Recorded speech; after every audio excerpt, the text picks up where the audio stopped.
Ah, c'est ma troisième rentrée au sein du TAM. Donc, c'est la troisième fois que je présente les maths.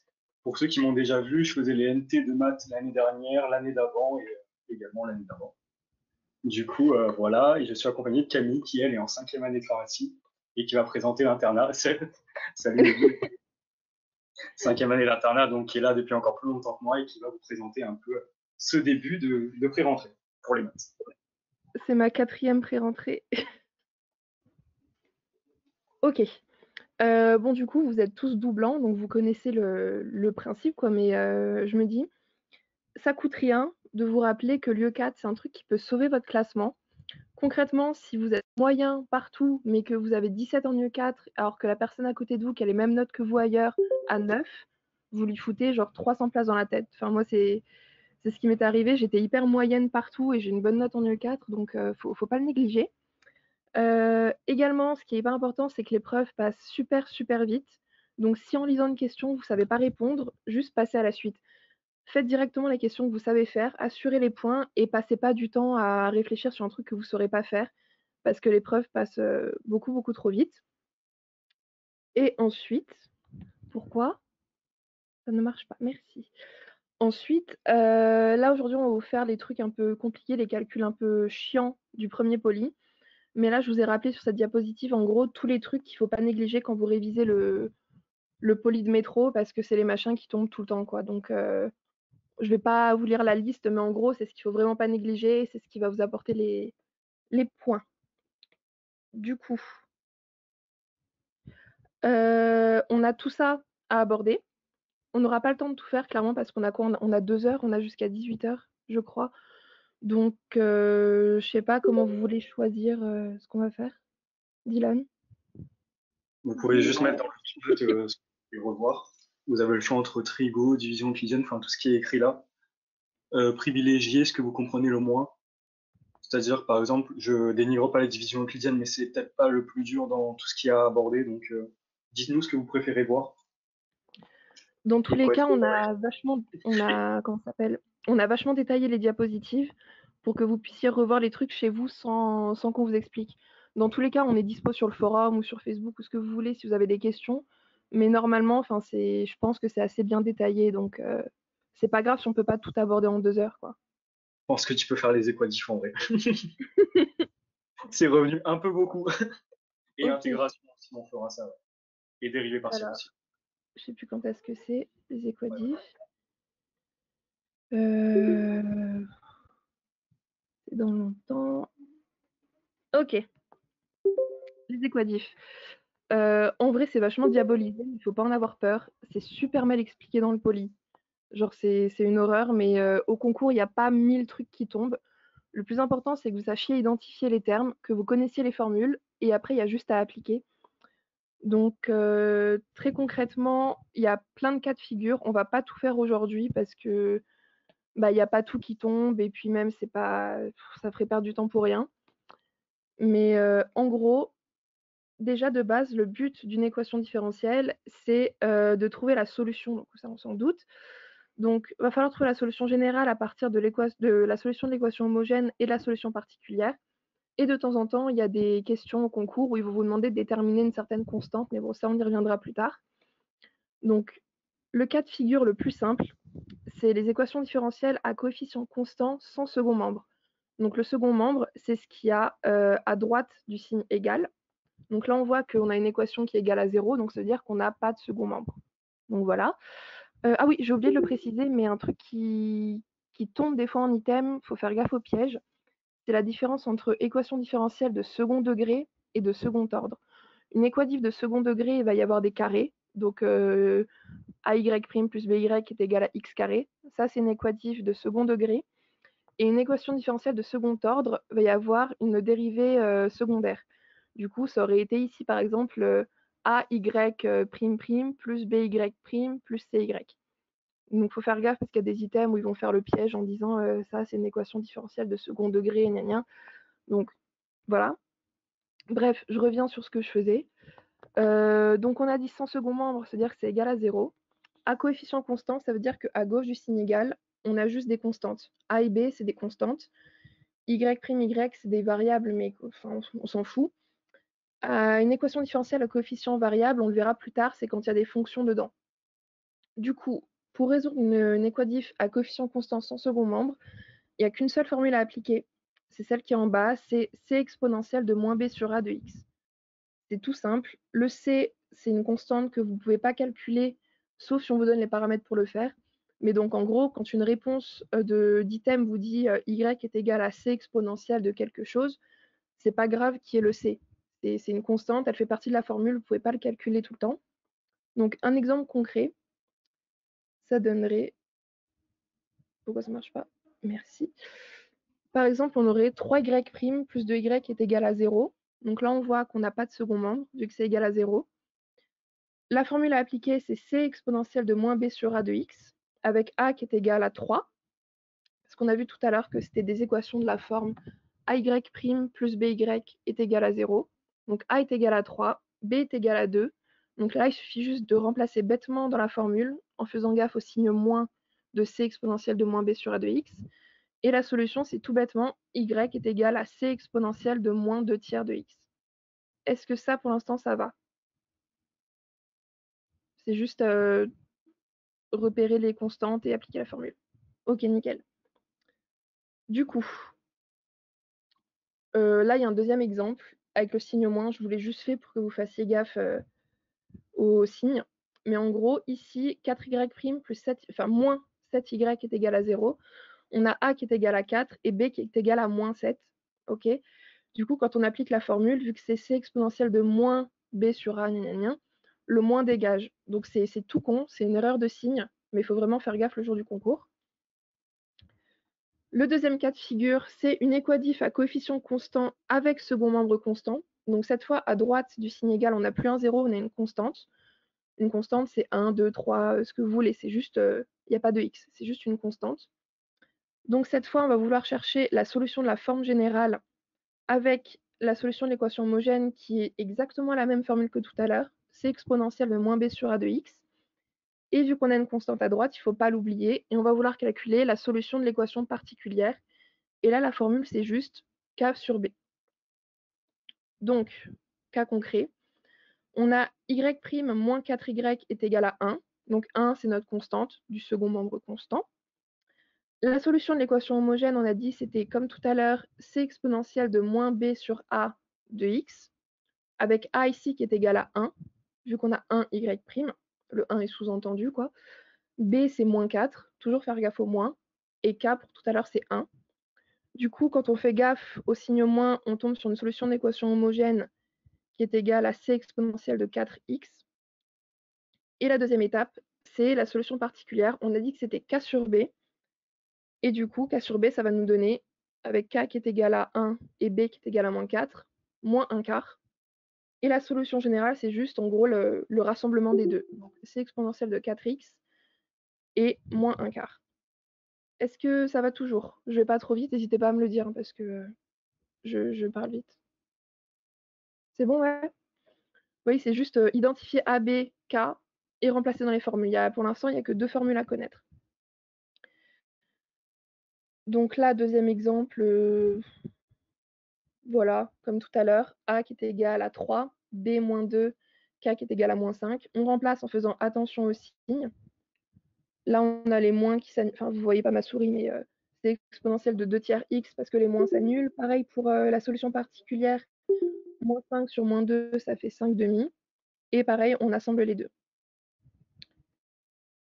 Alors ça, c'est le truc un peu chiant. C'est une équadif avec coefficient constant et second membre variable. Second membre variable, ça veut dire qu'on a une fonction à droite du signe égal. Mais très concrètement, quand ça tombe au concours, on ne vous demande pas de le résoudre dans les règles de l'art, on va dire. Je vous ai tout expliqué ici. Enfin, il y a toutes les diapositives qui vous montrent en gros comment le faire. Mais au concours, vous n'aurez jamais le temps de le faire. C'est pas ce qui est demandé. Donc lisez-le pour le comprendre parce que ça coûte rien. On ne sait jamais si jamais ça tombe, mais je doute fortement que ça tombe tel quel. Donc ce qui va surtout tomber, c'est ce que moi j'ai eu mon année de doublante. Et c'est de vous donner en fait, donc là les items CDE, on va vous donner des propositions de solutions et on va vous demander de les tester. Donc là en gros, tout simplement, on vous donne une équadif ici de second degré. parce qu'on a un x carré et non pas de second ordre. Donc du coup, l'item B est juste. Équation homogène, la A, bah, c'est faux parce que pour que ça soit homogène, il aurait fallu que le x carré soit à droite du signe égal pour qu'on ait bien une équadif avec coefficient, oula, comment ça s'appelle? Avec second membre variable plutôt. Et ensuite, on vous donne dans les items CDE des propositions de solutions d'équations et on vous demande de les tester. Donc vous n'avez pas besoin de résoudre l'équation comme je le montre dans les diapositives d'avant. Vous pouvez le faire si vous voulez, mais vous allez perdre du temps. Là, le but, en fait, ça va juste être de tester ces réponses. Donc, par exemple, pour l'item C, on vous dit que on veut tester y est égal à x carré moins ax. Donc, on a x carré moins ax qui est égal à y. On sait faire, on est grand, la dérivée de y, ça va être 2x moins a, parce que la dérivée de x carré, c'est 2x. La dérivée de ax, c'est a. Donc là, on a nos deux variables, on a y, y'. Et on va tout simplement les remplacer dans l'équation de base qu'on nous donne dans l'énoncé. Donc je ne vais pas vous lire le calcul, ça ne sert à rien, quoi, mais vous voyez ce qui a été fait. Pareil pour l'item D, pareil pour l'item E. On nous donne Y, on cherche Y', donc il faut connaître vos dérivés, etc. Et vous allez tout simplement remplacer dans l'équation de base. Donc ça prend du temps, mais c'est pour ça qu'il faut vous entraîner à le faire, quoi. Donc voilà. Est-ce que vous voulez quand même que j'explique comment on le résout, même si, honnêtement, ça sert à rien. C'est pas ça qui tombe au concours, quoi. Le grand truc comme ça vous aurez jamais le temps de le faire au concours. Donc, est-ce que c'est clair pour tout le monde ou bien je vais trop vite ou vous voulez que je revienne sur un truc ou...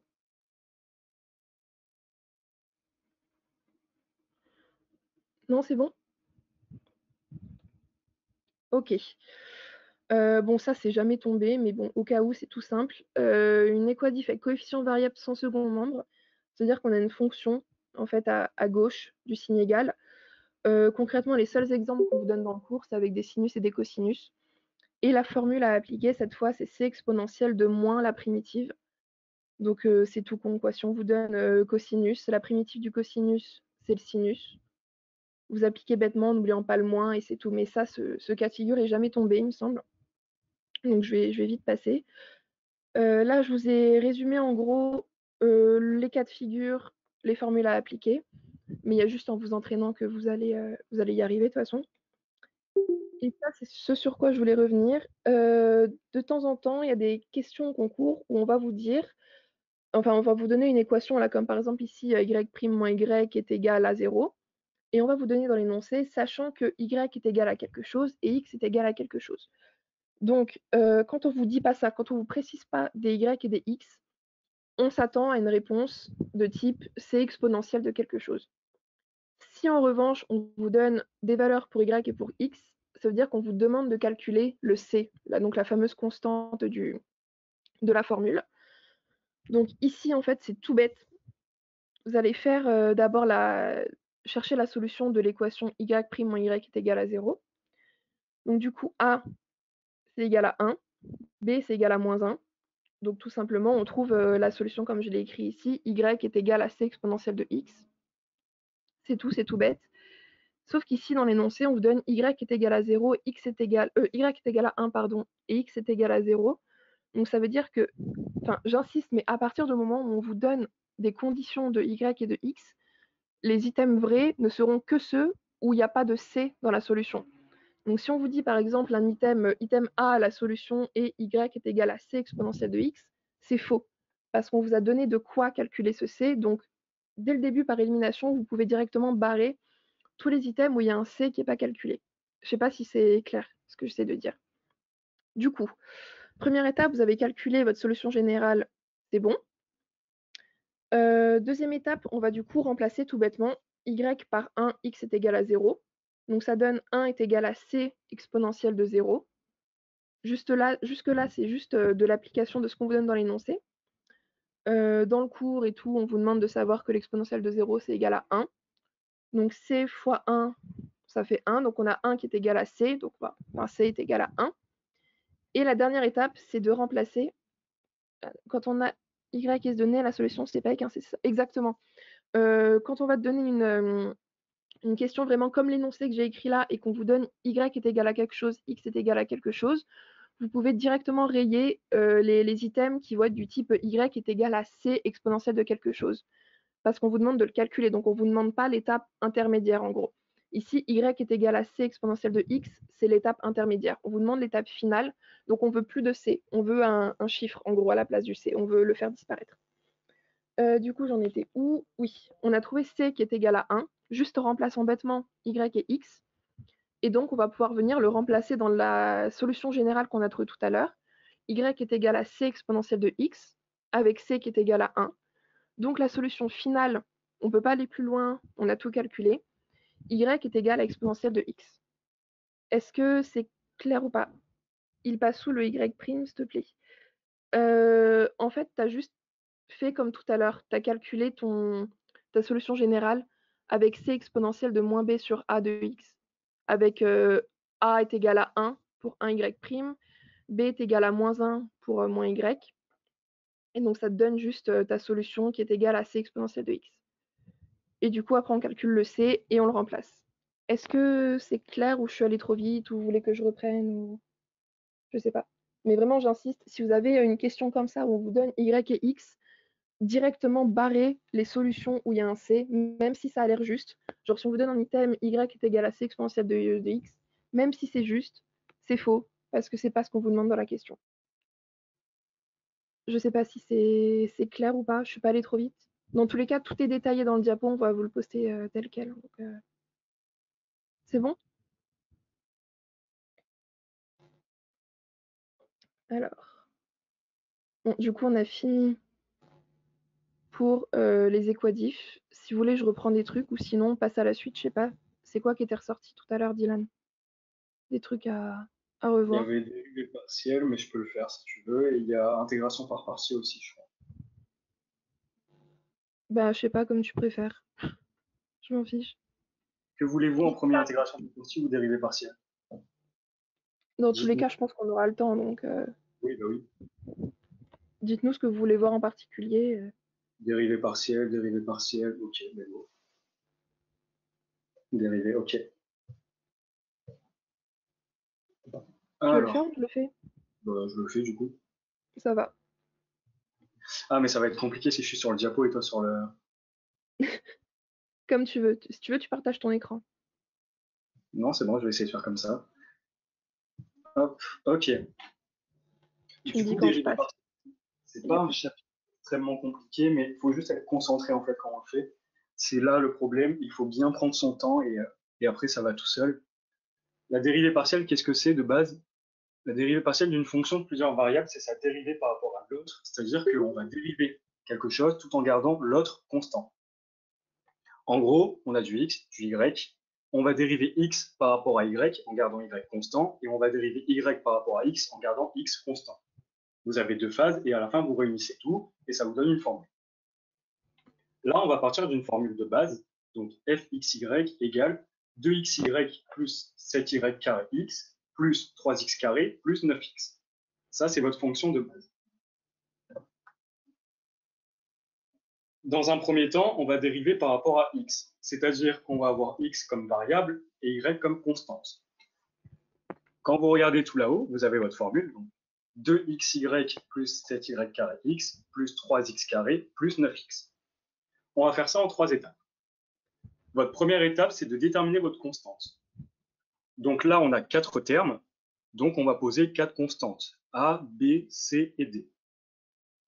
Nous, ce qu'on veut, c'est x variable. Donc là, on va déterminer nos constantes par rapport à y. Donc pour le premier terme, ça va être 2y, donc qu'on représente par a. Pour le deuxième, ça va être 7y carré, vu que ça ne nous intéresse pas et que ce n'est pas du x, c'est une constante. Donc on va représenter par b. Là, on n'a rien, on n'a pas de y pour le troisième terme, du coup, ça sera juste 3, la constante. Et pour le dernier, ça sera juste 9. Une fois qu'on a ces constantes, donc a, b, c, d, on va les réinjecter dans notre formule, de forme à avoir ax plus bx plus cx carré plus dx. Votre a représente votre 2y qui était dans votre formule de base. Votre b représente votre 7y carré, pardon, qui était de base dans votre formule. Le c, c'est 3 qui était dans votre formule de base. Et le d, c'était le 9 qui était dans la formule de base. Une fois que vous êtes arrivé là, vous passez à la troisième étape, c'est-à-dire qu'on va dériver. Vous dérivez par rapport à l'étape 2, pardon. Donc la dérivée de ax, c'est a. La dérivée de bx, ça sera b. La dérivée de cx carré, ça sera 2cx. Et la dérivée de dx, ça sera d. Ensuite, là, vous avez vos constants, donc a et b. Vous vous reportez à la première étape et vous voyez que a, c'est 2y, que b, c'est 7y carré, que c, c'est 2 fois 3, donc 2 fois c, et x, donc 6x, et d, c'était 9, donc 9. Là, vous avez dérivé par rapport à x et vous avez votre solution, votre formule finale, pardon. Est-ce que ça va jusque là où je vais trop vite? Ou il y a un truc qui n'est pas clair?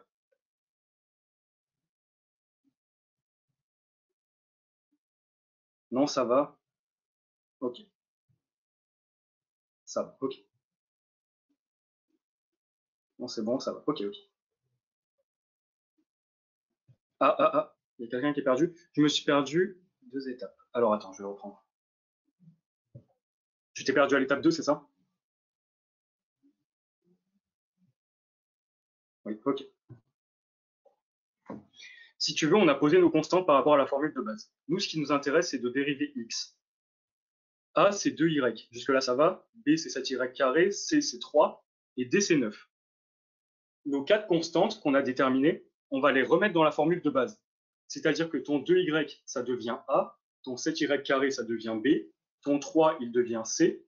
Et ton D et ton 9, il devient D. Ici, tout en bas.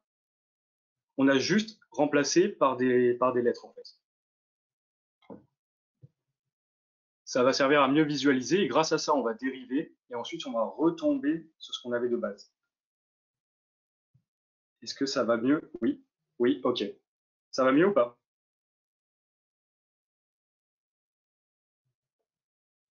Oui, merci. Ok, tant mieux. Du coup, on a dérivé par rapport à x, et là, on va vous demander de dériver par rapport à y. Donc, c'est le même principe, sauf que c'est y la variable et x la constante. Tout à l'heure, on avait posé A, B, C, D. Cette fois-ci, on va poser E, F, G, H. C'est pareil. Ce qui nous intéresse, c'est Y. Donc, on va avoir E qui est 2x tout en haut, F qui est 7x tout en haut également. On va conserver notre Y carré. G, c'est 3x carré. Et H, c'est 9x. Même principe que tout à l'heure, on passe à la deuxième étape et on remplace. On a conservé notre Y. Donc, ce qu'on va avoir, c'est E, donc notre 2x qui devient E, ça nous donne E de Y. Ensuite, notre 7x qui se transforme en f, donc fy carré.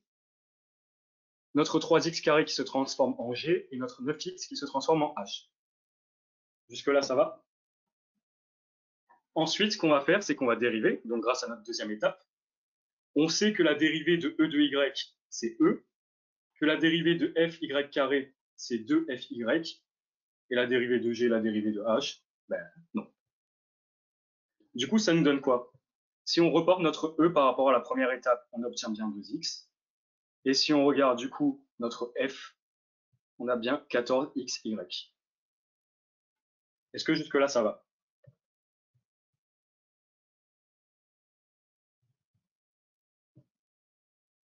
Oui, oui, yep. Pourquoi y carré? Alors regarde, je vais te montrer. Pourquoi y carré? Tu vois bien dans ta formule de base, tu as 2xy plus 7y carré x. Et là, ce qu'on garde constant, c'est le x. Donc tu vas avoir 7x en constante, mais tu vas bien conserver ton y carré en variable, que tu vas ensuite dériver. C'est pas pareil que tout à l'heure. Et ensuite, à la fin, quand tu fais ta dérivée de 2fy, tu as 14xy. Parce que tu avais 7x, que tu as encore un y, que tu as un 2 devant, bah, ça te donne 14xy. Est-ce que c'est clair pour l'instant pour x et y? N'hésitez pas à m'interrompre. Hein. Pourquoi en violet c'est... Comment? Pourquoi en violet c'est pas f? Parce que f c'est ta constante par rapport à x. Ok, je vais reprendre. Je vais reprendre doucement. Okay. Là, si vous voulez, E, F, G, H, c'est des constantes à chaque fois. Nous, ce que l'on veut dériver, ce que l'on veut faire varier, pardon, c'est y. C'est pour ça que c'est y qui est en violet. C'est y votre variable. Si vous regardez en haut, quand on dérive par rapport à x, on considère y comme une variable. C'est ça qui va varier. Nous, on a juste simplifié avec des lettres pour E, F, G, H.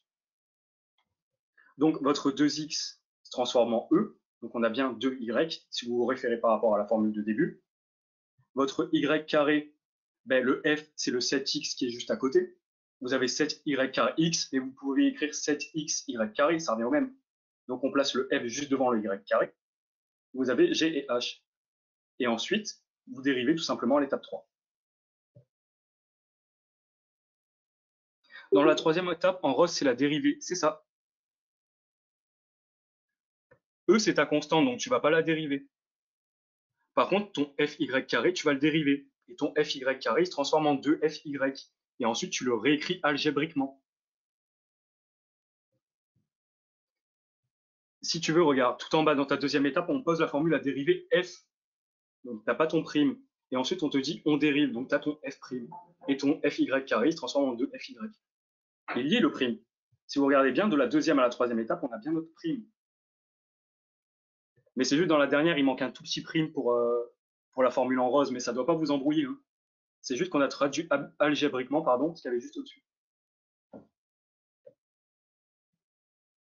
En 4 ans, personne ne l'a remarqué, c'est ça, c'est ça.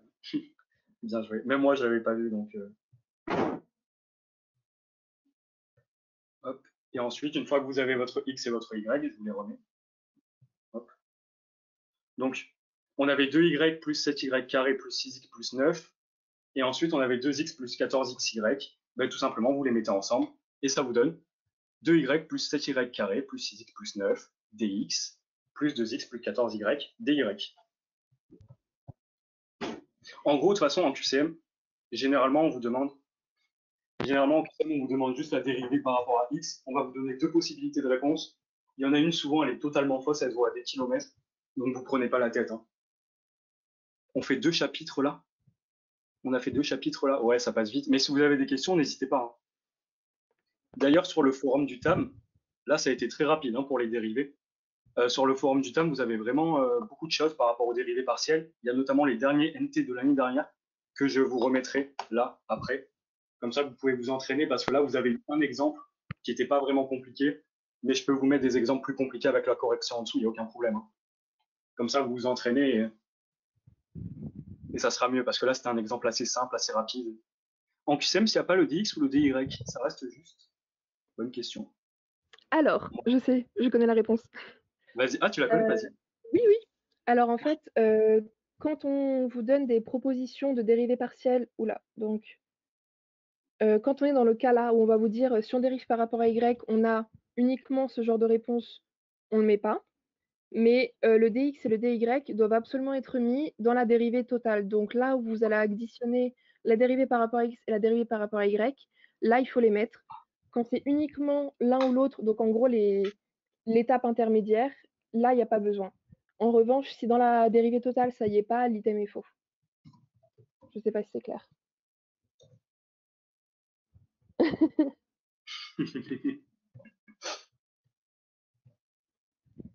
OK, nickel. Ben, on peut passer à la suite si vous voulez. Finalement, on a grave le temps, en fait.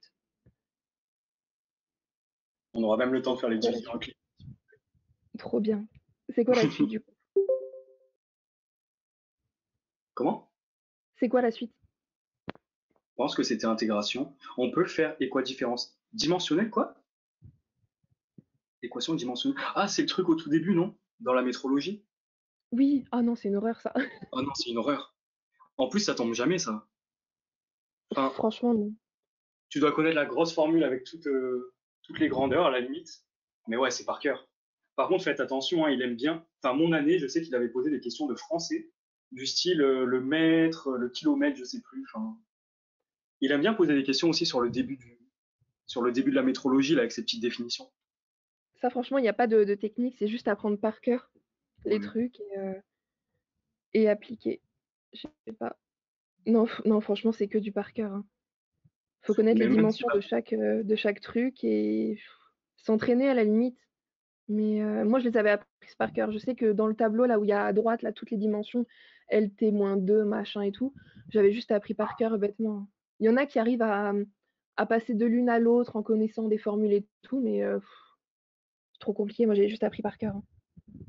Pareil. Enfin, de toute Si tu façon, à connais part une année, surtout les c'est un cap équations sur I, le toujours pareil. mais cette partie-là, c'est franchement que du par cœur. Enfin, vous regardez dans les annales, c'est toujours la même chose qui tombe. Vous alliez en cours. En maths, non. Je vais pas te mentir que le prof faisait que lire son poly. Par contre, en stats, le prof était vraiment, vraiment bien. Il expliquait vraiment bien et il n'était pas là juste pour lire son poly, quoi. Donc, ouais, en maths, exactement, Zach. En maths, vraiment pas. Enfin, Moi, primante, je suis allée à tout, donc, les 2 polys. Et doublante, je suis allée seulement aux 2 séances de QCM là, avec de Vred. Donc voilà. Mais les stats, ouais, c'est pas mal. Et surtout, là où il faut vraiment aller, c'est les séances de QCM là, qui fait de Vred. Parce qu'il corrige les annales, il explique des trucs et c'est cool. il explique vraiment bien. Ouais. Bon, que voulez-vous faire? On a grave le temps. Ouais, donc pour rappel, il y avait quoi au menu? Il y avait la trigo, on a fait les équadifs, on a fait les dérivées partielles. Donc il reste division euclidienne, trigo, intégration par partie et changement de variable. Sachant que honnêtement, changement de variable, ça tombe jamais. Non, En sûrement pas. 10 Ça ans, tombe vraiment pas. c'est Enfin, jamais tombé. c'est un peu comme la fin des équatifs. Genre, si ça tombe, waouh. Ouais, ça tombe pas quoi. Trigo, Donc ce division qui revient, intégrée. il y a trigo, il y a intégration, les Il divisions, y a de la trigo quand même. Mais trigo intégré. Waouh. intégration. Intégration, ouais, plus intégration du coup. Mais de toute façon, ça se trouve, on aura le temps de tout faire, hein. Si vous en avez pas marre de nous, au bout d'un Ouais, moment, on pourra peut-être tout faire. vous pouvez même Tu veux faire participer aussi. Oui, oui, n'hésitez pas. Tu veux faire les IPP, Dylan? Quoi? Tu veux faire les intégrations par partie? En vrai, j'ai la flemme de les faire celles-là. Je préfère faire les autres. Je Non, mais sais. c'est cash, hein. Je le fais. Je le fais ou tu le fais? Vas-y, je te le laisse. Super. Waouh. Ok. Intégration par partie, ça tombe pas de ouf non plus, en vrai, sauf si c'est tombé depuis que je suis plus en PACES, mais je sais pas. Tout bêtement, là, il y a qu'une seule formule à appliquer tout le temps. Vous connaissez la grande formule du milieu, vous savez tout résoudre. Donc en gros, le but, c'est de transformer l'intégrale d'un produit de fonction en dose intégrale, donc pour tout simplifier, quoi. Tu fuis tes responsabilités, Dylan. T'as vu? Ouais. Posez tout, faites vraiment le calcul sur votre. Enfin, il n'y a pas de brouillon, mais en gros sur le sujet. Connaissez la formule par cœur et appliquez-la. Donc, un exemple concret, c'est plus simple. Là, on va vous donner l'intégrale de x exponentielle de x dx. Donc là, on voit qu'on a deux fonctions. On a une fonction x, une fonction exponentielle de x. Le but, c'est d'identifier vos termes, d'appliquer la formule et c'est fini. Donc en gros, ici, on vous dit que la formule à appliquer, c'est intégrale de uv' est égale à la fin, quoi, le truc entre crochets, quoi, pardon, UV moins intégrale de U'V. Donc ça veut dire que vous allez devoir poser vos U, U', V, V'. Donc si on prend la formule tout bêtement, on vous dit que l'intégrale de UV' est égale à blablabla. Ça veut dire que dans l'intégrale de x exponentielle de x, on a U qui est égal à x. Donc U', c'est juste la dérivée, hein, tout bêtement, c'est 1. La dérivée de x, c'est 1. Du coup, on a aussi V' qui va être égal à exponentielle de x. Et donc V, la primitive et la dérivée de exponentielle, c'est l'exponentielle, hein. Donc V ici est égal à exponentielle de x. Le but, c'est vraiment que vous choisissiez vos termes en fonction de ce qui est le plus simple pour vous. Donc on a x exponentielle de x avec U, U', V, V' qui sont posés. Et là, il y a juste à appliquer la formule. Donc on a UV, donc x exponentielle de x, moins l'intégrale de U'V. Du coup, U', on a dit que c'était 1, donc on s'en fout un petit peu. V, c'est exponentielle de x. On simplifie le tout, donc on sort des crochets parce que c'est déjà enfin, pas dérivé, primitivé, ça se dit pas, intégré, c'est déjà intégré. Du coup, x exponentielle de x ne bouge pas. La dérivée de exponentielle de x, enfin la dérivée, la primitive, pardon, d'exponentielle de x, c'est exponentielle de x plus une constante. Et du coup, si après on, comment ça s'appelle? on simplifie la chose, on a juste du coup, exponentielle de x facteur de x moins 1. Le c, en fait, c'est une constante. Quand tu intègres une fonction, tu as toujours une constante. Donc, on aurait pu te dire du coup que c'était 1, 2, 3, 5, ce que tu veux. Mais dans les conventions d'écriture, on va toujours te dire que c, c'est une constante. Et ça, c'est un piège qu'il y a au concours aussi. Non, au concours, je sais pas. Dans les écuries du TAM, c'est sûr. Au concours, je sais plus si ça tombe. Mais en gros, si on vous donne la toute dernière ligne en vous disant donc la solution, l'une des solutions possibles est exponentielle de x facteur de x moins 1, sans le plus c, c'est faux. La solution générale, il y a toujours une constante qu'on ne connaît pas. En revanche, si on vous dit que l'une des solutions possibles est exponentielle de x facteur de x moins 1 plus 1 plus 2 plus 3, c'est vrai. Vous ne pouvez pas mettre l'item faux parce que c'est une constante qui sort de nulle part, ok, mais c'est une constante. Donc en gros, il ne faut pas oublier la constante. Je ne sais pas si c'est clair, je me suis un peu embrouillée. La partie verte à droite, en fait, on te dit dans la formule tout en haut, là, que j'ai encadré en rouge, que tu as UV, et UV entre crochets, se dire que c'est déjà intégré. Donc tu as déjà mis la primitive en gros sur ce résultat-là. Et donc quand tu le sors des crochets, ton x, e de x, il bouge pas. Je sais pas si c'est clair, en vrai. Sachant qu'à droite, là, la formule en haut, faut connaître par cœur et c'est applicable tout le temps. Exactement, c'est ça. Tu connais la formule en haut, tu identifies U, U', V, V', tu appliques, et ensuite tu n'oublies pas de rajouter la constante à la fin parce que sinon l'item devient faux. Mais je vais vous montrer d'autres exemples, peut-être un peu plus clairs. Donc là, un autre exemple avec l'intégrale de x carré exponentielle de x. Donc là, pareil, on a deux fonctions, x carré et exponentielle de x, qu'on veut intégrer d'une manière un peu plus simple. Donc on reprend toujours la formule d'en bas. En premier lieu, on va identifier nos termes. Donc si on reprend, enfin j'ai gardé les mêmes couleurs pour que vous suiviez mieux. Si on reprend la formule, du coup on a u qui est égal à x carré. U', donc la dérivée c'est 2x. Jusque-là ça va. V', on a dit que c'était ici exponentielle de x, et donc sa dérivée, c'est exponentielle de x aussi. Dérivée primitive, toujours la même chose pour l'exponentielle. Et à droite, là, c'est un peu plus long, mais vous appliquez juste bêtement. Donc la formule, du coup, donne uv' dx est égal à, donc, primitive de uv. Donc là, u, on a dit que c'était x carré, v, c'est exponentielle de x. Donc, entre crochets, x carré exponentielle de x, moins l'intégrale de u'v. U', on a dit que c'était 2x. V, on a dit que c'était exponentielle de x. Et ensuite, on simplifie. Là, en bas, ça reste dans les crochets. Le 2, il sort de l'intégrale parce que c'est plus simple. On a vu ça au lycée, que c'est égal à la même chose et c'est plus facile.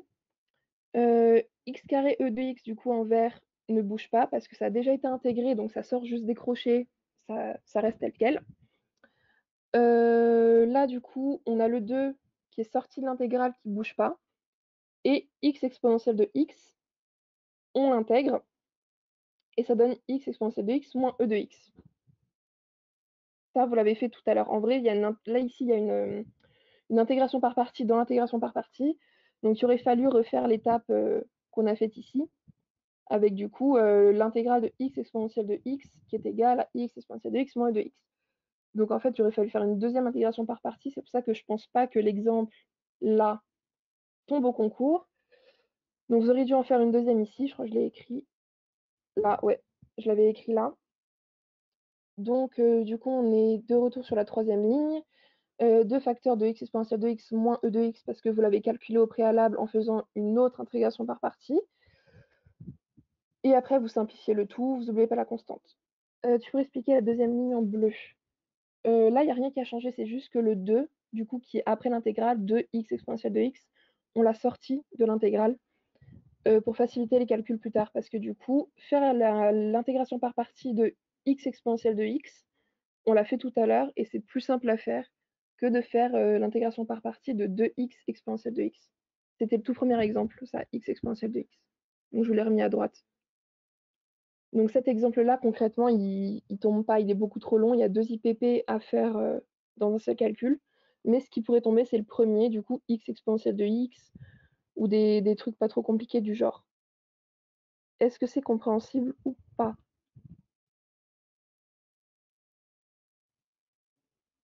Ou est-ce que vous voulez que je réexplique?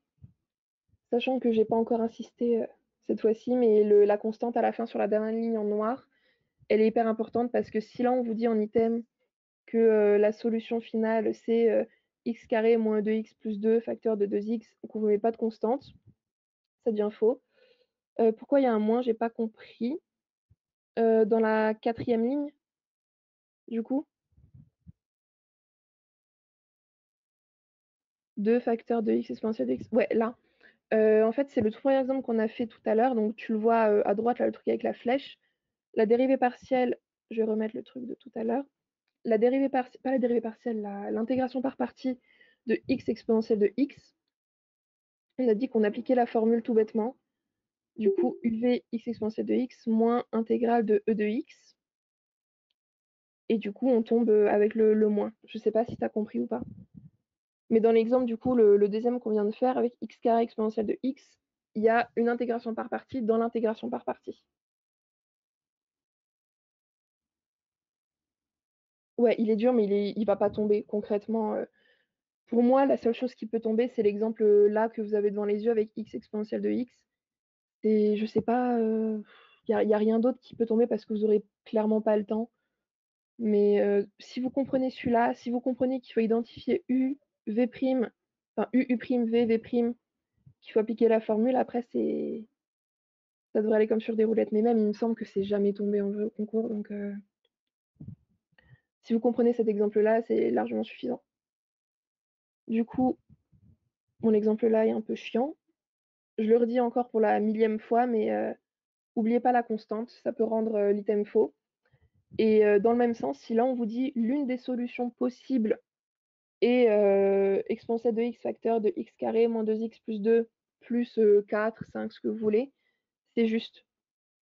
C'est juste parce que c'est une constante et que ça peut être l'une des possibilités de réponse. Mais vous prenez pas trop la tête là-dessus. J'ai un troisième exemple, si vous voulez, ou bien si vous voulez passer à la suite. Dans tous les cas, tout est détaillé dans le diapo, hein, donc vous me dites, soit on le fait, soit on passe à autre chose.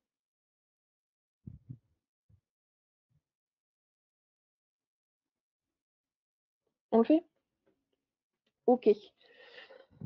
Du coup, là, on vous donne i est égal à intégrale de ln de x. Du coup, en gros, ici, il faut considérer que c'est parce que faire l'intégrale de ln de x, perso, je ne sais pas le faire de tête. Personne ne sait le faire de tête. Donc, il faut utiliser l'intégration par partie et considérer ici que l'intégrale, en fait, c'est 1 fois ln de x, histoire de se retrouver bien avec deux fonctions, en gros, 1 et ln de x. Comme je vous l'ai mis en haut, la formule, elle peut se tourner dans tous les sens que vous voulez. uv' est égal à uv moins u'v, c'est pareil que dire u'v est égal à uv moins uv'. En gros, vous le prenez dans le sens que vous voulez, vous identifiez vos termes comme vous le voulez, tant que ça reste mathématiquement cohérent et tant que ça vous aide. Du coup, si on reprend à gauche de l'écran, on a la fonction donc ln de x ou bien 1 fois ln de x. Oula, qu'est-ce que j'ai fait? Pardon. Du coup, on dit que si on prend la formule qui est en haut à droite, donc u'v est égal à uv moins uv', ça veut dire qu'ici, on a identifié u' comme étant 1. Donc c'est un 1 qui est sous-entendu, hein, vu qu'on ne sait pas calculer l'intégrale de ln de x. Donc si u' c'est 1, ça veut dire que u, donc la primitive, c'est x. Jusque-là, ça va ou pas? Et pareil, la deuxième moitié de la formule, du coup, on a identifié u', on va identifier v. Donc là, c'est ln de x, c'est tout bête. La dérivée de v', on la connaît, c'est 1 sur x. La dérivée de ln de x, c'est 1 sur x. C'est pour ça que je vous dis que la formule qui est tout en haut, du coup, encadrée, on peut la tourner dans tous les sens qu'on veut, parce que du coup, si on avait identifié v' comme étant ln de x, on serait revenu au même problème de ne pas savoir comment faire la primitive. Donc on a juste tourné la formule pour dire que v c'était ln de x et donc v' c'était 1 sur x. Donc là, si on passe à droite de l'écran, on applique tout bêtement votre nouvelle formule du coup. u'v est égal à uv moins uv'. Donc uv on l'a vu tout à l'heure, on a identifié U, on a identifié V, ça fait x ln de x. Ça, c'est entre crochets, on n'y touche pas. Moins l'intégrale de uv'. Donc U, on a dit que c'était x, et V', on a dit que c'était 1 sur x. Là, dans la deuxième ligne, ça bouge pas entre les crochets, le truc vert. L'intégrale, du coup, x se simplifie. On le supprime en haut et en bas, donc ça nous donne x ln de x moins l'intégrale de 1. Dans la ligne d'en dessous, du coup, on touche toujours pas au crochet, on a toujours x ln de x. La primitive de 1, du coup, pour passer de la deuxième étape bleue à la troisième étape bleue, la primitive de 1, on la connaît, c'est x. Donc on se retrouve avec x ln de x moins x. Et comme on l'a dit, la partie en vert qui est entre crochets, c'est ce qui a déjà été intégré, donc on n'y touche pas, on enlève les crochets, ça bouge pas. On tombe sur x ln de x moins x, plus c'est la constante qu'il ne faut pas oublier. Je ne sais pas si c'est clair pour vous. Tu ne pouvais pas laisser 1. Non, parce qu'en fait, tu vois que ton 1, il est dans une intégrale. C'est moins l'intégrale de 1. Et donc, pour enlever l'intégrale, tu dois intégrer ton 1. Et la primitive de 1, c'est x. Je ne sais pas si c'était ça ta question. Ok. Mais concrètement, cet exemple-là, il ne peut pas tomber. Enfin, comme je l'ai dit tout à l'heure, 1000 fois, le seul qui pourrait tomber, à mon avis, c'est x exponentielle de x ou des trucs pas trop longs, pas trop compliqués du genre, parce que ça, c'est un peu relou. Je sais pas si c'est clair pour vous, si vous avez des questions. N'hésitez pas, hein.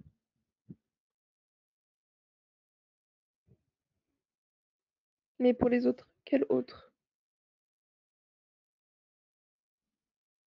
Prenez la parole, hein, si jamais vous voulez expliquer un truc, c'est plus simple à vos l'exemple d'avant. Celui-là?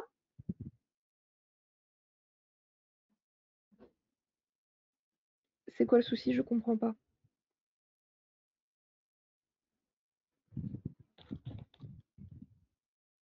Il fallait pas intégrer là. Si, si. Justement, tu l'as fait, regarde. Ta deuxième ligne, tu as, bon, on s'en fout du truc en vert, et tu as 2 intégrales de x exponentielle de x. Donc là, tu dois l'intégrer. Et c'est comme ce que je disais tout à l'heure, ton x exponentielle de x, c'est une intégration par partie qui est à faire. C'est le tout premier exemple qu'on avait fait tout à l'heure. Ici, là, x exponentielle de x, c'est une intégration par partie à faire à part. Où tu trouves du coup la primitive, enfin l'intégration de x exponentielle de x, c'est du coup x exponentielle de x moins exponentielle de x. C'est une intégration par partie à faire en plus du coup de ton calcul qui est ici. Ce que j'ai mis avec la flèche là, un peu en résumé. Mais du coup, une fois que tu l'as intégré, tu peux enlever l'intégrale, le grand S. Mais c'est une intégration une intégration par partie à faire en plus, et c'est pour ça que je dis que c'est un exemple qui est beaucoup trop long, qui ne peut pas tomber au concours. Mais bon, si celui-là, vous l'avez compris, que vous essayez de le refaire chez vous et que ça va, si un truc du genre tombe au concours, vous n'avez pas de souci, quoi. Donc, c'est bon ou pas? Si vous avez d'autres questions, n'hésitez pas, hein.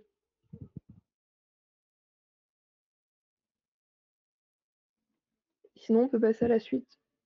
Je sais plus ce qui était ressorti tout à l'heure. La trigo, je crois.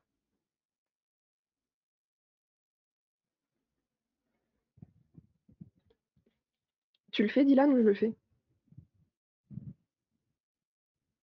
Je le fais du coup. Ouais, dans le chapitre, l'essentiel, c'est la formule. Tu connais la formule, tu sais qu'elle peut se bouger dans un sens et dans l'autre, tu sais identifier U, U', V, V', tu appliques et c'est tout. Il y a juste la formule à connaître, tout bêtement. Alors, la trigo. Du coup, s'il n'y a pas d'autres questions, on fait la trigo, mais de toute façon, on est toujours sur le forum ou même sur Facebook ou quoi, il y a nos noms sur la première partie du diapo, n'hésitez pas, tu sais pas identifier V'. On était où? On va se remettre là.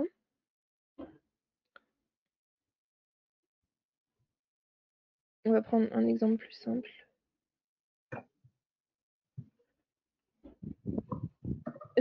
Justement, c'est à force de faire la pré-rentrée qu'on sait l'expliquer. En passage, je comprenais pas, hein. Ok, du coup, si on reprend l'exemple là, j'ai mis les mêmes couleurs pour que ce soit plus simple à identifier. On te dit x exponentielle de x, c'est ce que tu veux intégrer. Et dans la formule en haut qui est encadrée, on te dit que tu as u v' est égal à ce que tu veux. Donc tout simplement, tu regardes et tu vois que x, c'est ton u, exponentielle de x, c'est ton v'. Donc tu les poses comme j'ai fait en bas à gauche et tu dérives ou tu intègres. Donc si on a posé que u c'était x, du coup on fait la dérivée. La dérivée de x c'est 1. Et c'est bon, t'as compris?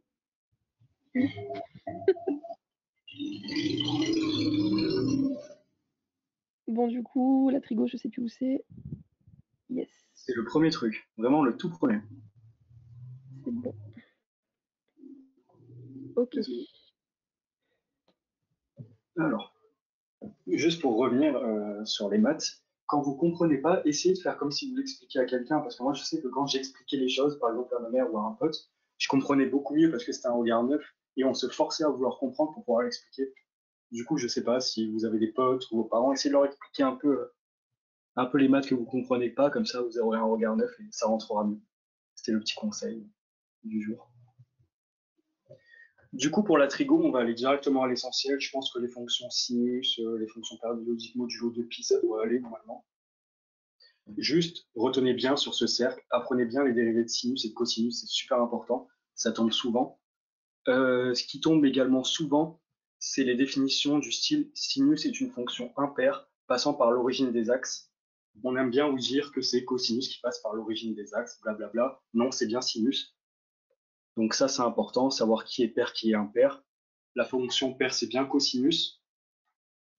C'est pas vraiment un piège, mais également, par exemple, on va vous donner plusieurs possibilités de réponse.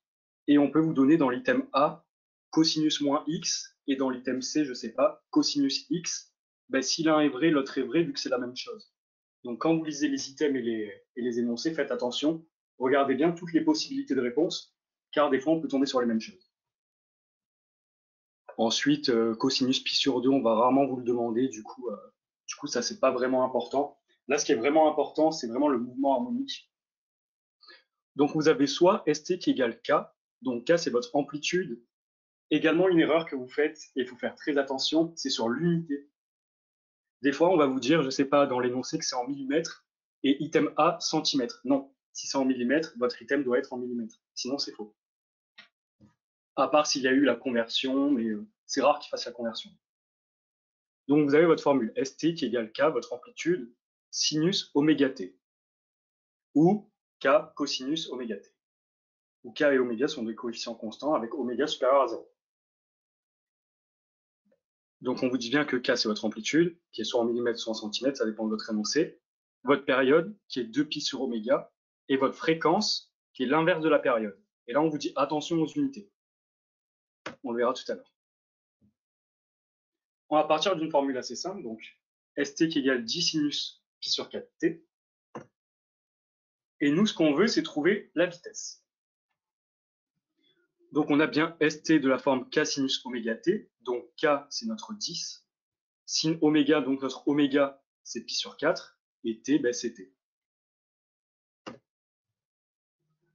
Pour calculer la vitesse, vous allez multiplier K, donc votre 10, par oméga, pi sur 4. C'est la première étape. Donc là, ça va vous donner 10 pi sur 4 sinus t. Mais ça ne s'arrête pas là. En deuxième étape, vous allez devoir dériver sin. C'est pour ça qu'on vous dit de bien apprendre. Donc vous allez dériver sin en cos. Et ça va vous donner, pour la vitesse en tout cas, 10 pi sur 4, donc votre k fois votre oméga, cosinus, vu qu'on a dérivé sinus, pi sur 4t.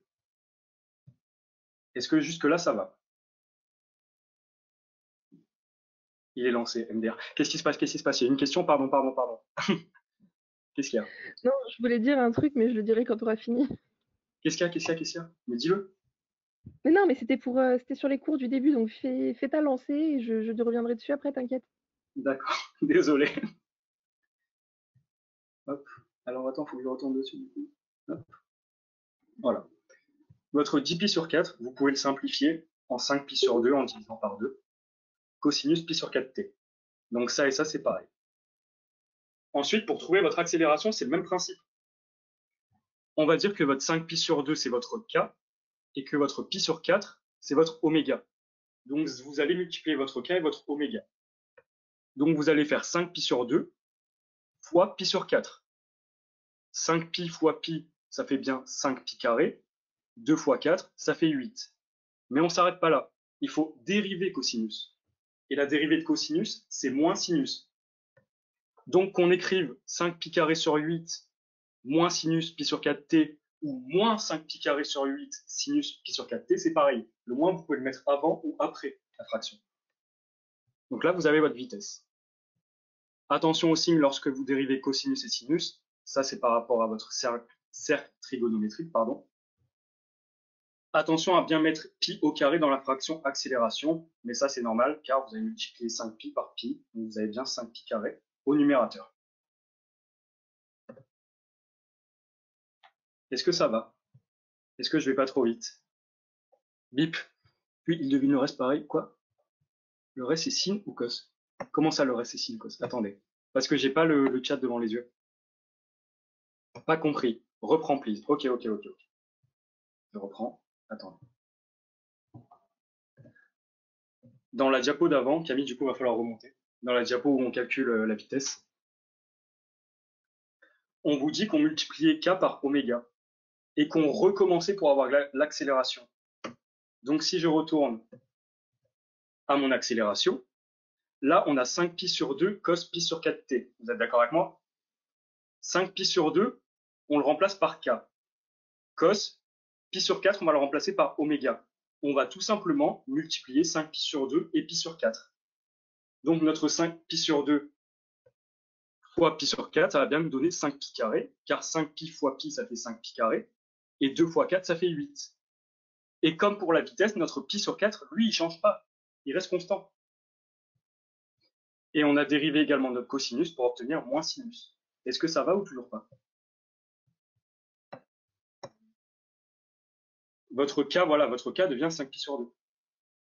Et on refait pareil que pour la vitesse. Est-ce que c'est bon ou pas?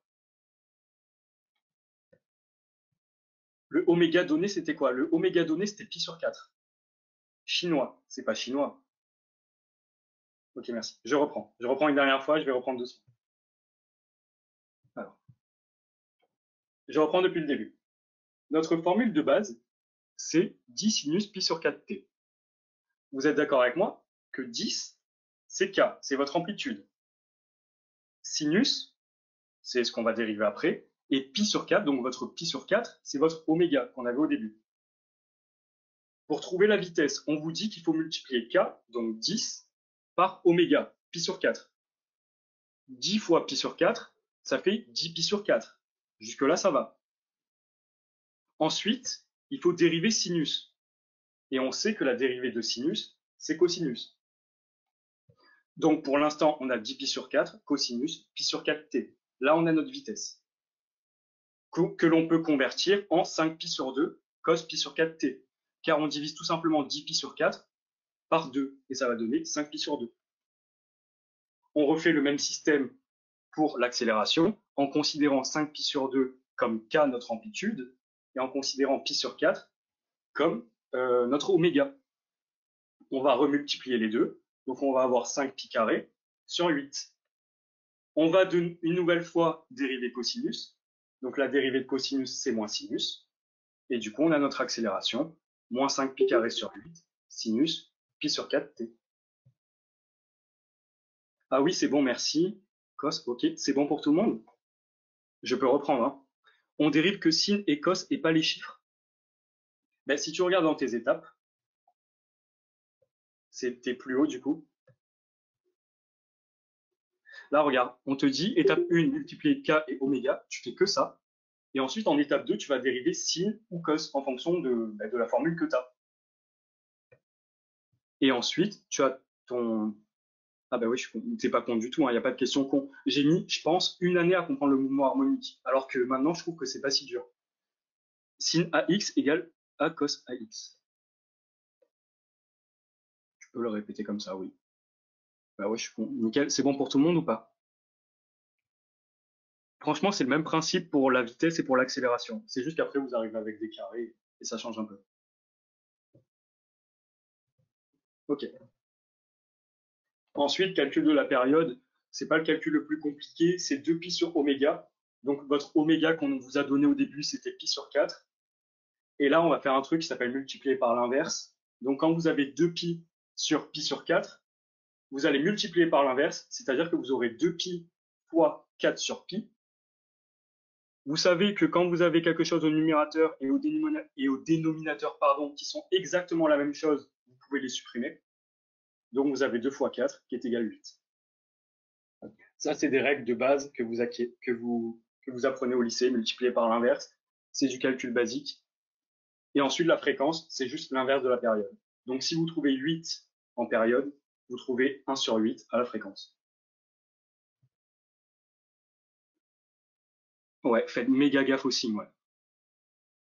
Non, c'est juste qu'on vient faire 2 heures de glucides. Ah ouais, les glucides, mon Dieu.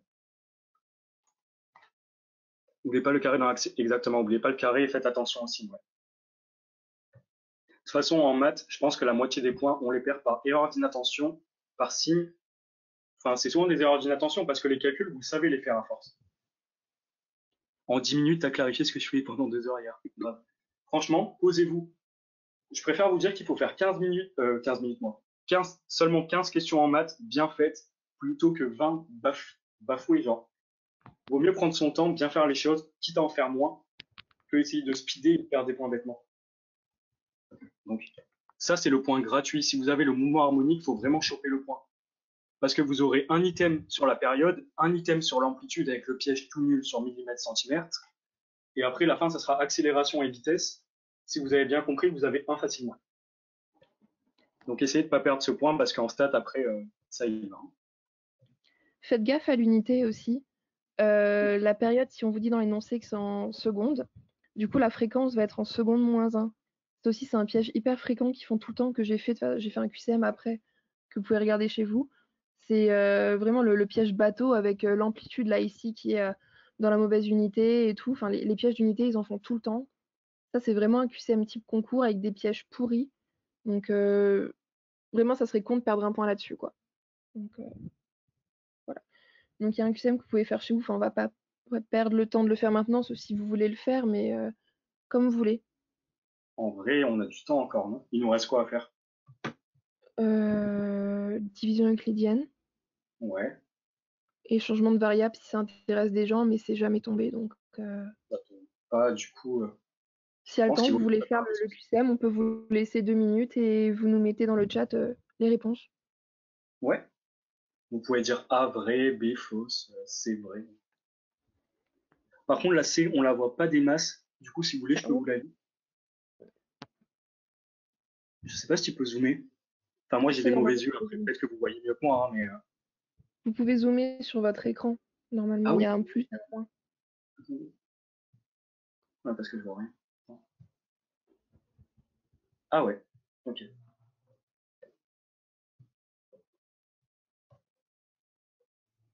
Par contre, j'ai zoomé, du coup, je suis trop calculé.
Ok.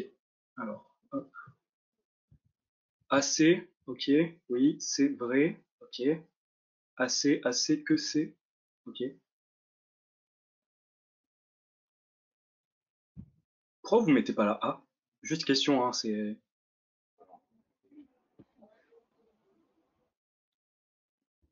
Regardez bien l'énoncé et dites-moi pourquoi vous mettez pas la A. AC, ouais. Je sais pas comment on trouve l'amplitude. En fait, ton amplitude, là, c'est 8. Ton amplitude, tu peux la remplacer par K. C'est de la forme K cos oméga T. Donc, ça va être ton premier terme. Ton premier terme, c'est ton amplitude, si tu veux. Donc là, ton amplitude, c'est 8, par exemple. Et on te dit que ça va décrire le mouvement en millimètres. Du coup, millimètre, c'est ton unité.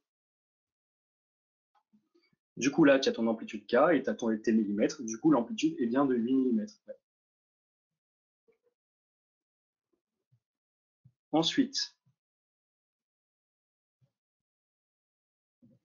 Ensuite, c'est les fameux pièges un peu méchants. La B est fausse, vous avez bien compris. La fréquence, c'est pas en mètres par seconde, c'est en mètres par seconde moins 1. L'AC est bien vrai, on peut le vérifier. 8 cos pi sur 3 t. Si on fait 8 fois pi sur 3, on a bien 8 pi sur 3. Si on dérive cosinus, on a bien moins sinus. Donc on a bien moins 8 sur 3, moins 8 pi sur 3 sinus, pi sur 3t. Donc la fonction vitesse est vraie. La D est fausse. Pourquoi la D est fausse?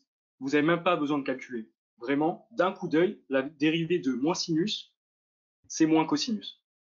Donc il n'y a même pas besoin de calculer. Juste en regardant la dérivée, d'ailleurs c'est ce que je vous conseille de faire. Vous jetez un petit coup d'œil, voir si la dérivée va être vraie ou pas. Et des fois, vous n'avez même pas besoin de faire le calcul. Et la période à la fin, c'est également un piège un peu méchant. C'était juste inversé. C'est pas des mètres par seconde moins 1, c'est des mètres par seconde. C'est des mètres secondes, pardon.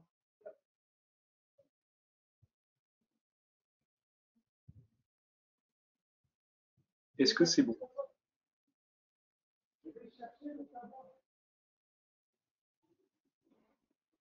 Yep, merci. Faut vraiment que j'apprenne mes dérivés. Ouais, c'est vraiment important de connaître ses dérivés.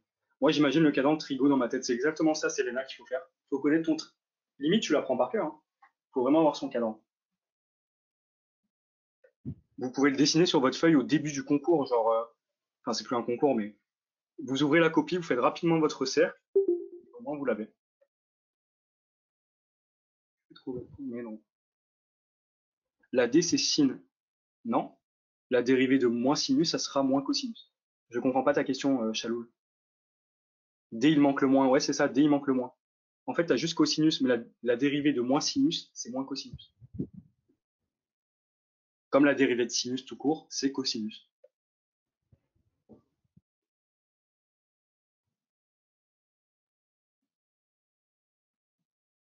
Voilà, voilà.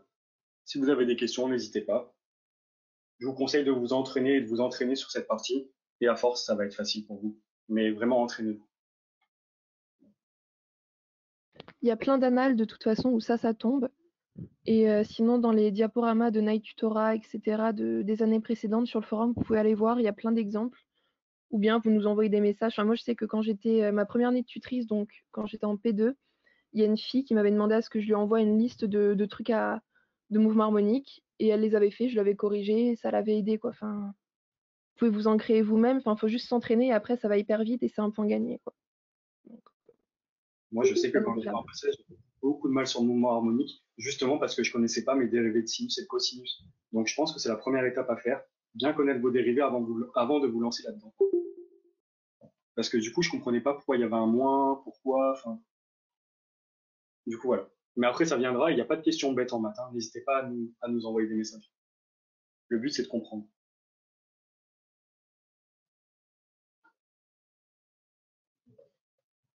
Du coup, il nous reste 2 chapitres à faire. J'ai oublié ce que je voulais dire au début, donc c'est pas grave. Il reste Il y a un truc par rapport au les... truc de base, je crois. je sais plus. Je crois que Hein. c'était avec les tableaux. C'était avec les tableaux où j'ai zappé assez rapidement pour pouvoir passer au mouvement harmonique. Il y avait peut-être un Sûrement. truc à dire là-dessus. Ouais. Enfin, c'est rien de dingue, mais en gros, ça sert à rien de retenir le tableau là des cosinus et des sinus tels quels parce que vous n'y arriverez pas. Juste représentez-vous la courbe dans la tête et enfin, c'est un conseil qui sert à rien, hein, mais genre là, la courbe des sinus, vous savez qu'elle passe par le centre. Donc quand x est égal à 0, sinus est égal à 0. Quand x est égal à pi sur 2, donc sur la ligne des abscisses, on sait que c'est là que le sinus fait une cloche et du coup qu'il atteint 1. Enfin, moi, j'avais vraiment pas appris tableau, j'avais juste fait avec les. Je me redessinais le schéma en fait sur mon sujet le jour du concours. Je dessinais le schéma vite fait, grossièrement à côté. Et au moins, vous êtes sûr de ne pas faire d'erreur. Alors que si vous apprenez bêtement vos tableaux, de quand c'est pi sur 2, sinus est égal à 1, quand c'est pi, sinus est égal à 0, il y a de grandes chances de se planter. Alors que si vous refaites le schéma de la courbe, vous n'allez pas vous tromper, quoi. Mais ça tombe jamais, c'est des points faciles, donc vous faites pas avoir. Voilà. Là, il reste quoi? Il reste les divisions euclidiennes et je sais plus. Dérivée partielle, on l'a fait. En vrai, on a tout fait sauf changement de variable qui tombe jamais. Donc après, vraiment, si vous voulez le voir, pourquoi pas, mais Dans tous les cas, enfin, le diapo est quand même vachement détaillé pour les changements de variables. Donc, si vous voulez le regarder, regardez-le, mais je sais pas si c'est utile qu'on le fasse aujourd'hui parce que ça tombe jamais et c'est pas la dernière année que ça va tomber, honnêtement, c'est trop long, c'est chiant. Donc, regardez-le pour comprendre, c'est pas très compliqué, il y a 3 étapes à faire, mais c'est voilà. Donc, on peut faire les divisions. puis là, on a abordé pas mal de notions. Du coup, c'est peut-être mieux qu'on en aborde un peu moins, mais que vous reteniez Ouais. plus, hein, plutôt que vous embrouiller. Ah, il y a ma tête sur le diapo. La décomposition en éléments simples, je sais pas du tout. J'ai aucune idée de quoi tu parles. Oh, thermodynamique, ça? Bah ouais, Mais attends, c'est de la thermo, c'est de l'aspect 14 ce que tu dis, non? c'est quelle page du poly? La décomposition en éléments simples, ça me dit rien. Poli, aucune idée. La Ça me dit rien du tout. décomposition. Si jamais tu retrouves la page du poly, n'hésite pas à poster un message sur le forum, on regardera, mais là de tête, ça me dit rien du tout.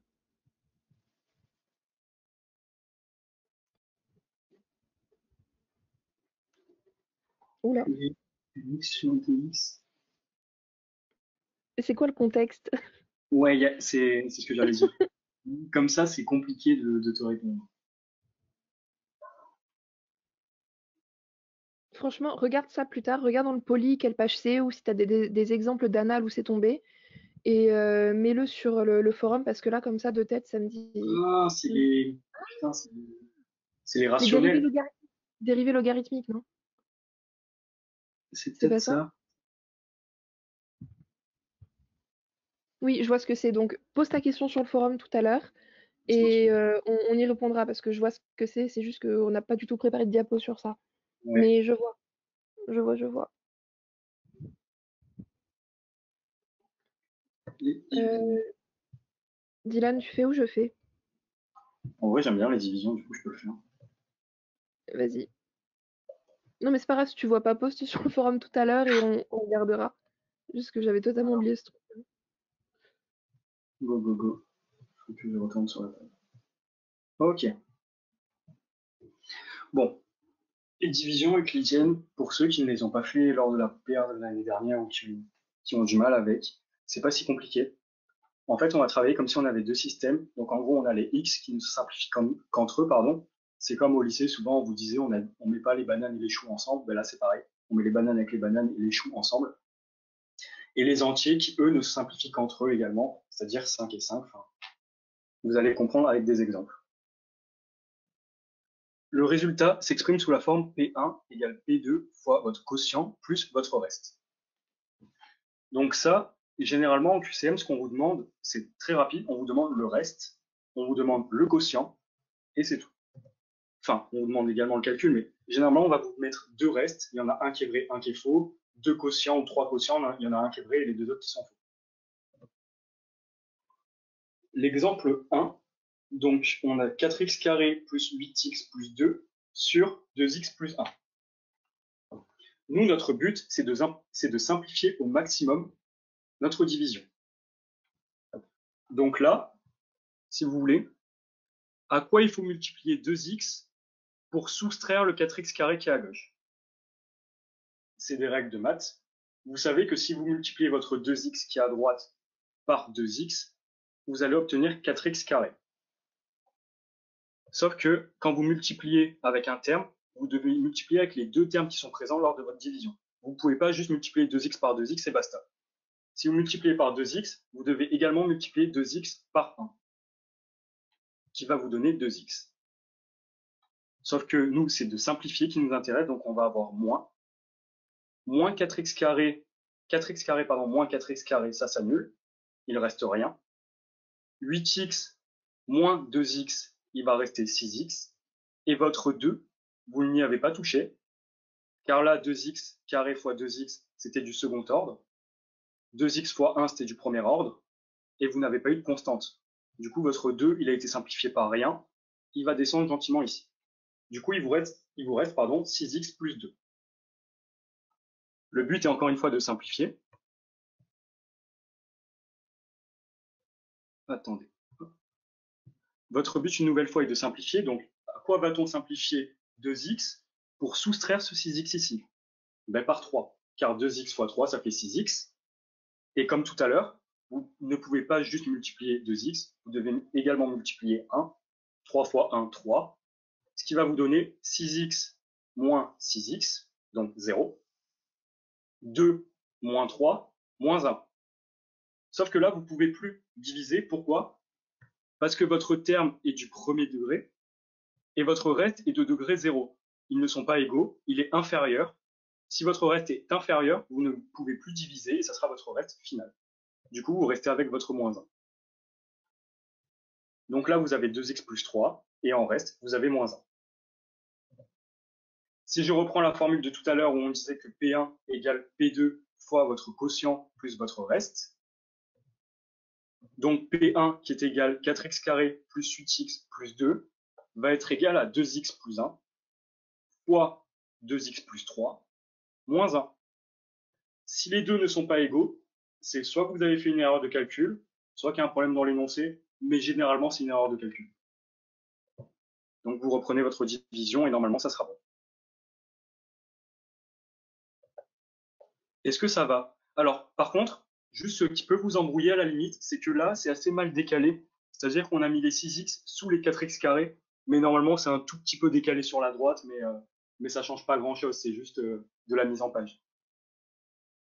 Mais vraiment, ça, c'est que si vous avez le temps. Une division euclidienne, ça doit prendre 1 minute grand max. Vu qu'après les stats, c'est un peu plus long, gagnez du temps sur ça. Ça, c'était l'exemple facile. Du coup, on va passer à des exemples un peu plus durs. Également, les erreurs de calcul, faites attention. Là, encore une fois, on a un polynôme du second degré. 8x carré moins 4x plus 4. Par quoi on va simplifier 4x pour sortir ce 8x carré? On a de la chance, 2 fois 4, ça fait 8. On va avoir 8x carré moins 8x carré, mais on va également multiplier notre 2x par 2. Donc notre moins 4x, là, on va avoir 4x. Sauf que, je vous ai dit, attention les erreurs d'inattention et attention les signes. Pourquoi? Là, 8x carré moins 8x carré, vous êtes d'accord avec moi, ça fait 0. Sauf que moins 4x, ça fait pas 0. Faites attention, mettez bien le moins ici et faites-vous une parenthèse pour éviter les erreurs de signes. Moins 4 et moins 4, ça fait moins 8x. Et ensuite, vous descendez votre 4 qui n'a pas été touché et vous avez moins 8x plus 4. Là, on veut supprimer ce 8x. Donc, on va multiplier moins 2 fois 4, ce qui va nous donner moins 8x. Et moins 2 fois 2, moins 4. Encore une fois, attention aux erreurs de signes. Moins et moins, ça fait plus. Donc, moins 8x plus 8x, ça va donner 0. Plus 4, ça va donner 8. Votre reste étant inférieur au degré le plus haut de votre division, vous ne pouvez pas continuer, vous vous arrêtez là, et vous refaites votre P1 égale P2 fois quotient plus reste, pour voir si ça tombe pareil. Si ça tombe pareil, votre division est validée, et vous pouvez répondre à la question.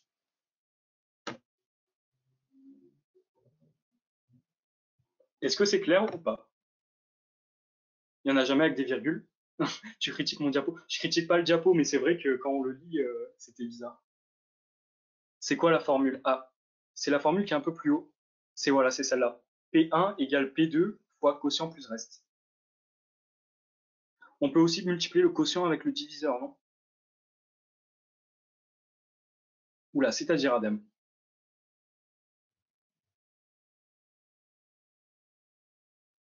Qu'entends-tu par là? P2 fois Q. Oui, ben c'est ça que tu fais. C'est P2 fois Q plus ton reste pour retomber sur P1. Oui, c'est ça. C'est exactement ça. Mais après, généralement, vous n'avez pas le temps de poser le dernier calcul. Franchement, vous voyez à l'œil lequel est le bon dans les propositions qu'on vous donne. Quand vous avez un reste à plus 8 et un reste à moins 42, généralement, vous savez lequel est le bon. Sauf quand des fois, ils font exprès de mettre un reste qui peut être dû à une erreur de calcul, mais ça, c'est assez rare. Du coup, là, c'est à vous de jouer. C'est un tout petit peu plus compliqué. Pourquoi? Parce qu'on a augmenté le degré. On passe à un degré 3, mais ça reste pareil. Donc, posez là. Il nous reste un peu de temps, donc je peux vous laisser 5 minutes, même 4. Et après, je regarde un peu vos réponses.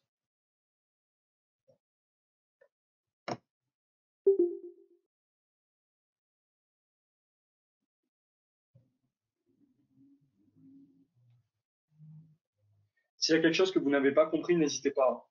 Si par exemple la formule de fin, vous ne la comprenez pas, si vous n'avez pas compris pourquoi on est passé d'un terme à l'autre, s'il y a un exemple qui n'est pas clair, n'hésitez vraiment pas.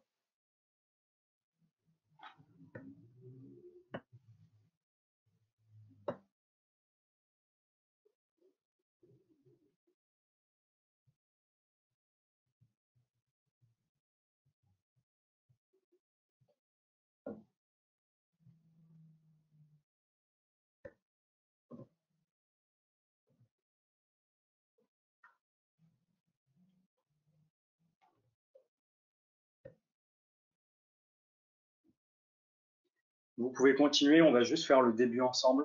Ne vous inquiétez pas, on ne va pas tout faire. Comme ça, on avance un tout petit peu. Alors, là, vous avez un polynôme de degré 3. 6x cube plus 17x carré plus 8x plus 12. Et à droite, vous avez un polynôme du second degré.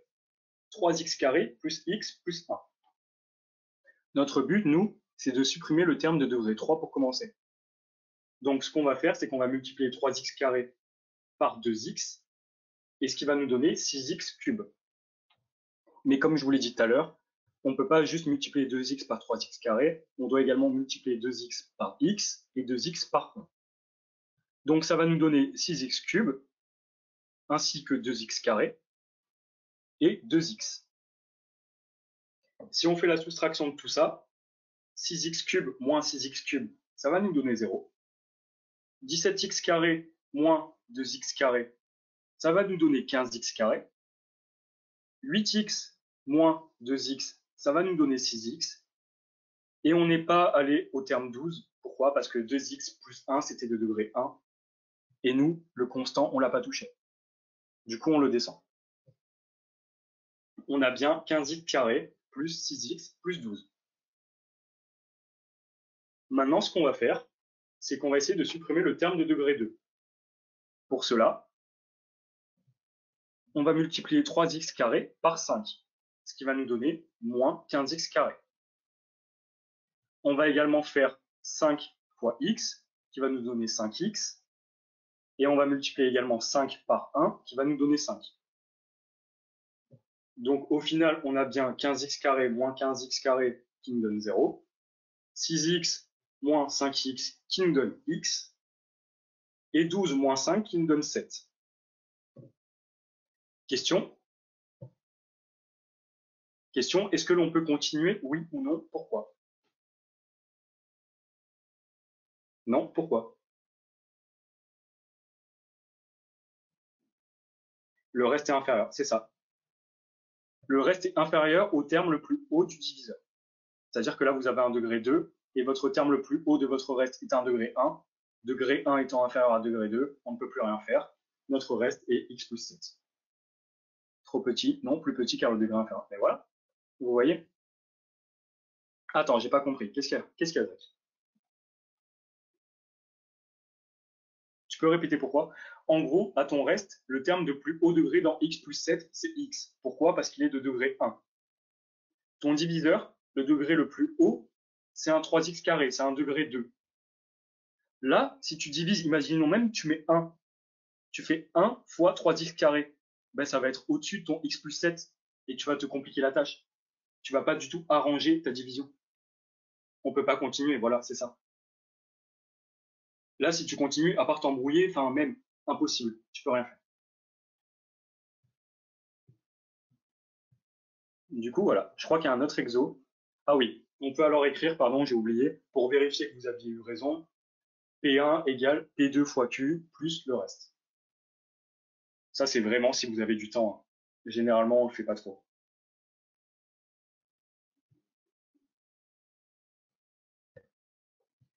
Est-ce que vous voulez faire la deuxième ou ça va? En vrai, si vous avez compris le mécanisme, c'est souvent pareil, hein. Oui, vous voulez la faire? Ok. Oui, on fait. Ça va. On l'a fait. Ok. Ben, je vous laisse 2 minutes. Comme ça, vous avez de l'avance sur moi et on peut corriger un peu en décalé. Je vous laisse 2 minutes avant de commencer.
Voilà, du coup, je vais commencer la correction doucement. Alors, on reprend. Donc voilà, vous avez 6x cube plus 5x carré moins 4x plus 3. Et de l'autre côté, vous avez 2x plus 3. Comme d'habitude, on cherche à éliminer le terme de plus haut degré. Donc on va chercher à éliminer 6x cube. Par quoi on va multiplier 2x, du coup, ben, par 3x carré. J'ai eu un petit bug, mais oui, c'est 3x carré. Du coup, 3x carré fois 2x, on a bien 6x cube. On va également multiplier 3x carré par 3 et on va avoir 9x carré. On ne touche pas le terme de degré 1 qui est 4x et le terme constant qui est 3. Pourquoi? Car notre terme de plus haut degré lors de cette division, c'est 9x carré. On simplifie. 6x cube moins 6x cube, boum, ça fait 0. 5x carré moins 9x carré, ça va donner moins 4x carré. On descend notre moins 4x et on descend notre 3, qui eux n'ont pas été touchés. On poursuit.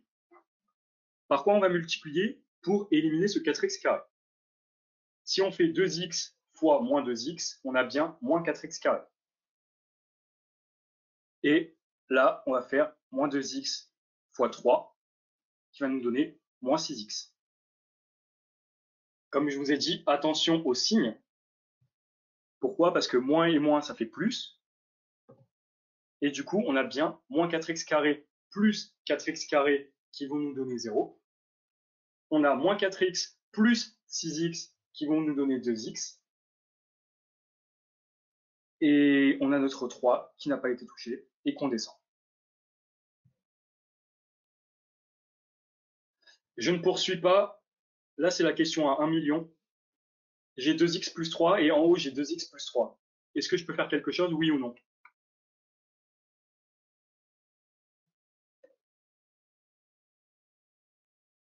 Oui, ouais. Est-ce que tu es sûr? Oui, vous êtes sûr? Vous êtes sûr que là, je peux continuer? Oui, si. Non, en gros, j'essayais de vous embrouiller, mais bien sûr qu'on peut continuer. Bien sûr, bien sûr. Bien sûr qu'on peut continuer. Pourquoi? Parce que vous avez le même degré. Vous avez 2x et 2x, ça va juste donner 0. Et un reste négatif, ça existe. on n'est pas obligé d'avoir 1 comme reste. On peut avoir un reste qui est égal à 0. C'est juste que votre division est parfaite. Et si vous voulez vérifier qu'on puisse continuer, vous faites la formule P1 égale P2 fois Q plus R, même si R égale 0. Et vous vous rendrez compte qu'un résultat négatif, qu'un reste négatif, c'est possible. Parce que là, ça sera égal. Donc si vous avez un doute, je vous encourage à tester, à faire le calcul qui est tout en bas, et vous verrez que c'est bon.